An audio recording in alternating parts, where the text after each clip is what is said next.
Hello, everyone. Hi. Hello. I'm going to be reading a poem for you all. How the Drumpf Stole Freedom by Linda Reveal. The who's down in Washington liked freedom a lot, but the Drumpf, who lived just north of Washington, did not. The Drumpf hated freedom, his views almost treason. You could ask him why, but he won't know the reason. It wasn't that he was poor or deprived, or grew up somewhere that despots had thrived.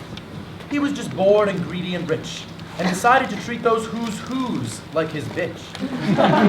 Whatever the reason, the heartless old snooze, we find him in 2015, hating the booze. Staring down from his tower with a puckered up frown at the warm, friendly city of Washington town. For he knew every who's who in the city beneath was enjoying their health care and freedom of speech. And some of them are women, he snarled with a sneer. You know where I'd grab them if I had some up here. Then he growled with his small fingers nervously splayed. I know, I'll take that freedom away.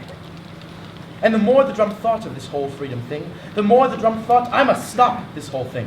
Why, for 69 years I've benefited now, I must take this benefit from others. But how? And then he got an idea. An awful idea. The Drumpf got a terrible, awful idea. I know just what to do, the Drumpf laughed loud and hearty. I'll run for president. It doesn't matter which party. I've no beliefs myself, so I just need to choose a party of opportunists with nothing to lose. The Republicans. But I'll need a sponsor. The Drumpf sought some more. He had toadies and lackeys and rudies galore. I need an actual Republican to give myself cred. Since they mostly hate me, I'll buy one instead. So he called up that dog Chris and made him a deal. And Chris traded all that was holy and real for some future benefit no one else could then see. Some say it involved the initials A.G. And after poor old Chris had sold him his soul, then the Drumpf really started to roll. The American people were in his sights next. The middle class is unhappy. I need a pretext. It seems they're left out. They feel unconnected. I'll pretend they're important, involved, and protected. What I need is a villain to attack and defame. I'll say it's the Mexicans and Muslims to blame. I'll build a big wall to keep enemies out, but the real enemy's here, we all try to shout. Why would anyone believe this bad man? He had no experience, no honor, no plan. Even his business has failed, but what we couldn't see. You don't have to be real, as long as you're on TV. We live in a world where facts just don't matter, and science and research and proof is all chatter. The Drumpf's plan was working. His polls were terrific. Then, he heard a small sound like a gun when you click it. It was Hillary Lou Who. His vision was true. She challenged the Drumpf man to a debate, and she beat him soundly, her logic first rate. But you know that old Drumpf's fans were so dumb and so thick. He doesn't pay taxes, he's smart, he's our pick.